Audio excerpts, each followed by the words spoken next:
আলাইকুম। শুরুতে জানিয়ে দিচ্ছি হাতে থাকা সর্বশেষ আপডেটগুলি। পদত্যাগ করছে বিপিসি মহাসচিব কাদের।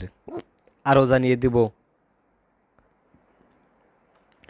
বিএনপির কোনো নেতা কর্মীর বিরুদ্ধে কোনো আলাইকুম। শুরুতে জানিয়ে দিচ্ছি হাতে থাকা সর্বশেষ আপডেটগুলি।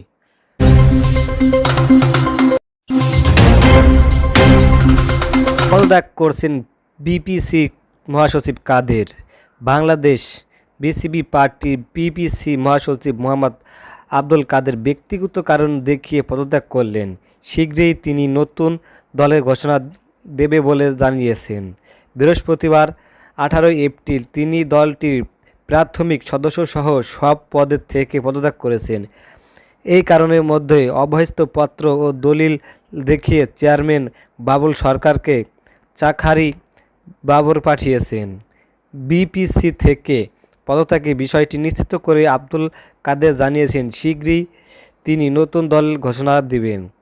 এ প্রসঙ্গে বিপিসি চেয়ারম্যান বাবুল সরকার চাকরি বলেছেন, বিপিসি মহাসচিব পদে থাকা আব্দুল কাদের ব্যবসায়ী নানান সমস্যা হচ্ছিল, এ কারণে তিনি পদত্যাগ করেছেন।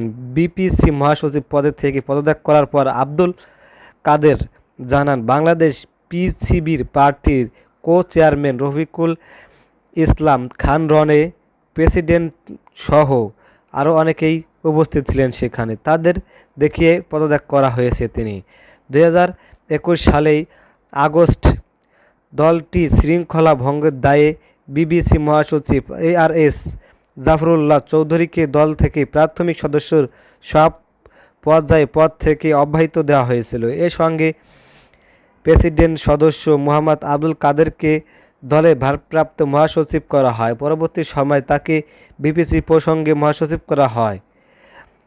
অল্প সময়ের মধ্যে রাজনৈতিক অঙ্গে পরিচিত হয়ে উঠেছেন তরুণ এই রাজনৈতিক।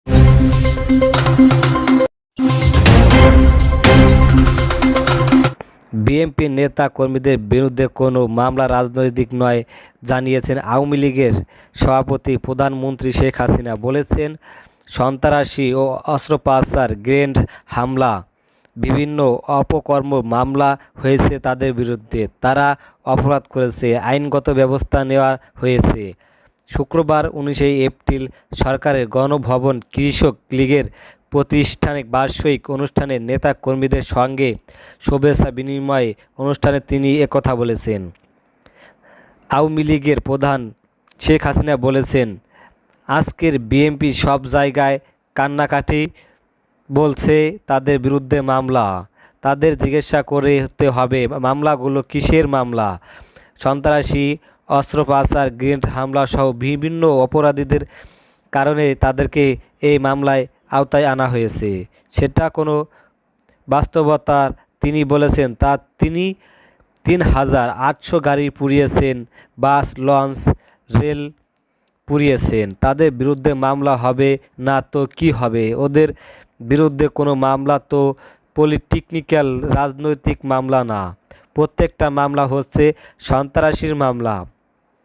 তারা মানুষ হত্যা করেছে আগুন দিয়ে। 28 অক্টোবর যে ঘটনা ঘটানো হয়েছে, নির্বাচনে ঠেকাতে গিয়ে সে রেল আগুন দিয়েছে, মা শিশুকে পুড়িয়ে মেরেছে। যারা এগুলো করলো তাদের বিরুদ্ধে কি মামলা হবে না? তাদের বিরুদ্ধে কি পুজো দেওয়া হবে?